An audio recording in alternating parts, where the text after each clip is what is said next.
रत्नागिरी सिंधुदुर्ग या लोकसभा मतदारसंघातून नारायण राणे हे विजयी झालेले आहेत। विजयाचा जल्लोष करण्यासाठी ज्या ज्या गोष्टी लागतील त्या सगळ्या आम्ही विकत घेतलेल्या आहेत असं वक्तव्य निलेश राणे यांनी केलेलं होतं। तर आतापर्यंत जे निकाल हाती आलेत त्या निकालांवर आपण एक नजर टाकूया। अमरावतीमध्ये बळवंत वानखेडे काँग्रेसचे विजयी झालेत, नवनीत राणांना त्यांनी पराभवाची धूळ चाकली आहे। तर रायगडमधून सुनील तटकरे विजयी झालेत, उद्धव बाळासाहेब ठाकरे गटाचे अनंत गीते पराभूत झालेत। तर उत्तर मध्य मुंबईमध्ये अत्यंत आश्चर्यकारक निकाल, वर्षा गायकवाड विजयी झालेत, उज्ज्वल निकम यांना पराभवाची धूळ चाखावी लागलेली आहे। तर नाशिकमध्ये हेमंत गोडसेंना पराभूत करत राजाभाऊ वाजे विजयी झालेत, त्यांच्या गळ्यात विजयाची माळ पडलेली आहे। तर अकोल्यामध्ये अनुप धोत्रे भाजपचे विजयी झाले, तिरंगी लढत इकडे आपल्याला पाहायला मिळालेली होती, प्रकाश आंबेडकर यांचा पराभव झालेला आहे।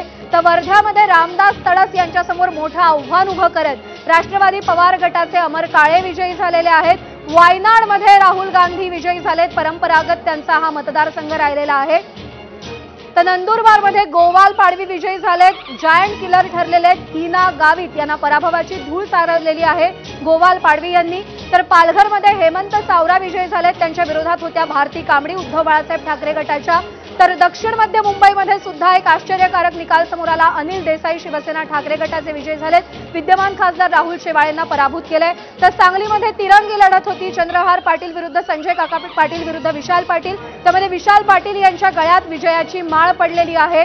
तर पुढचा उत्तर मुंबई जो भाजपचा अत्यंत सेफेस्ट मतदारसंघ, पियुष गोयल तिकडे भाजपचे उमेदवार केंद्रीय मंत्री विजयी झालेले आहेत।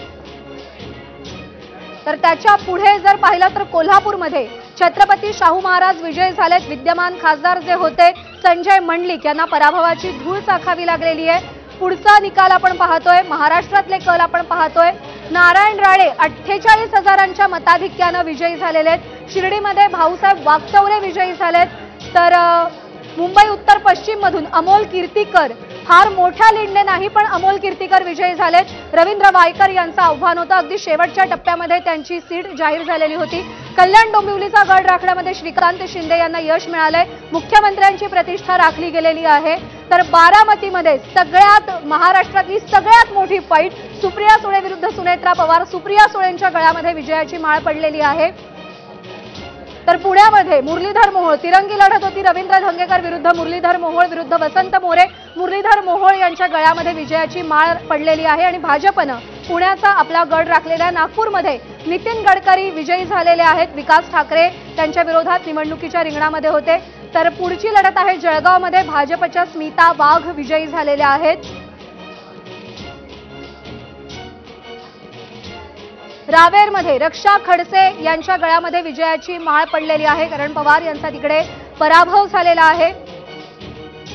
तर त्याच्या पुढची जागा आहे शिरूरची, स्टार प्रचारक होते डॉक्टर अमोल कोल्हे, त्यांच्या गळ्यामध्ये विजयाची माळ पडली। आणि पुन्हा एकदा अमोल कोल्हे यांनी शिवाजीराव आढळराव पाटील यांना पराभवाची धूळ चारलेली आहे।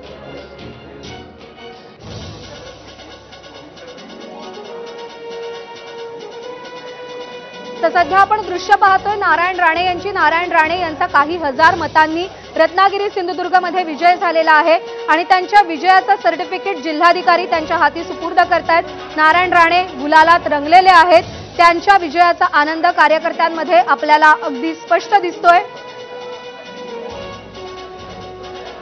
तर संदीपान भुमरे, छत्रपती संभाजीनगर मधली अपडेट आपण पाहतोय, संदीपान भुमरे हे 80,000 मतांनी आघाडीवर आहेत, तिकडे सुद्धा तिरंगी लढत होती, इम्तियाज जलील विरुद्ध चंद्रकांत खैरे विरुद्ध संदीपान भुमरे। तर बीडमध्ये पंकजा मुंडे या आघाडीवर आहेत, 23व्या फेरी अखेर पंकजा मुंडे यांनी आपली आघाडी राखलेली आहे। तर रत्नागिरी सिंधुदुर्गामध्ये नारायण राणे विजयी झालेत, बहुतांश जागांचे निकाल आता हाती येत आहेत, काही जागांमध्ये अजूनही काटेकी टक्कर सुरू आहे, साताऱ्याचा निकाल अजून हाती आलेला नाहीये, बीडमध्ये नेमकं काय होतंय याची खूप मोठी उत्सुकता आहे।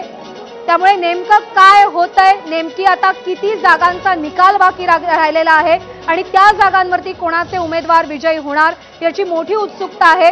खरं तर एक्झिट पोलचे जे आकडे आलेले होते त्यापेक्षा आणखी वेगळे आकडे महाराष्ट्रातून देशभरातून समोर आलेले आहेत।